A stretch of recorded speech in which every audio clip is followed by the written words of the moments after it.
संसद में ग्रामीण आवास योजना को लेकर बड़ा मुद्दा उठाया गया। नाना पटोले ने सरकार से श्वेत पत्र जारी करने की मांग की है। ग्रामीण क्षेत्रों से चुने गए लगभग सभी जनप्रतिनिधियों के क्षेत्रों में आवास योजना गंभीर समस्या बनी हुई है। नाना पटोले ने कहा कि सरकार बार बार यह दावा करती है कि निधि की कोई कमी नहीं है, लेकिन पिछले 1 वर्ष से प्रधानमंत्री आवास एवं अन्य ग्रामीण आवास योजनाओं के तहत लाभार्थियों को समय पर राशि नहीं मिली है। उन्होंने ये भी कहा कि मुख्यमंत्री ने पहले ही यह घोषणा की थी कि शहरी क्षेत्रों की तरह ग्रामीण आवास योजना की अनुदान राशि भी बढ़ाई जाएगी। वर्तमान महंगाई को देखते हुए 1,40,000 रुपए में घर का निर्माण पूरा करना संभव नहीं है। नाना पटोले ने सरकार से सवाल किया कि योजना की राशि में देरी के कारण कितने गरीब परिवारों को कर्ज लेना पड़ा है। उन्होंने इस पूरे मामले पर श्वेत पत्र जारी कर वास्तविक स्थिति जनता और सदन के सामने रखने की मांग की है। सदस्याचं ग्रामीण भागातून येणाऱ्या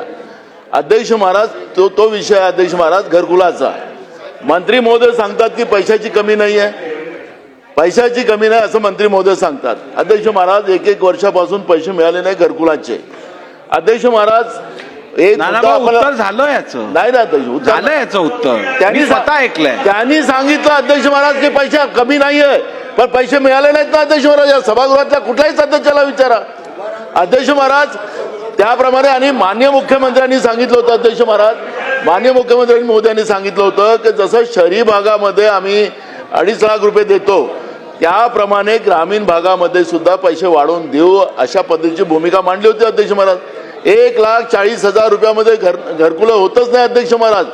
आणि म्हणून मी माननीय मंत्री महोदयांना म्हणतो की हा काही प्रतिष्ठेचा प्रश्न नाही आहे किंवा राजकारणाचा नाही आहे, गरिबाच्या घराचा प्रश्न आहे।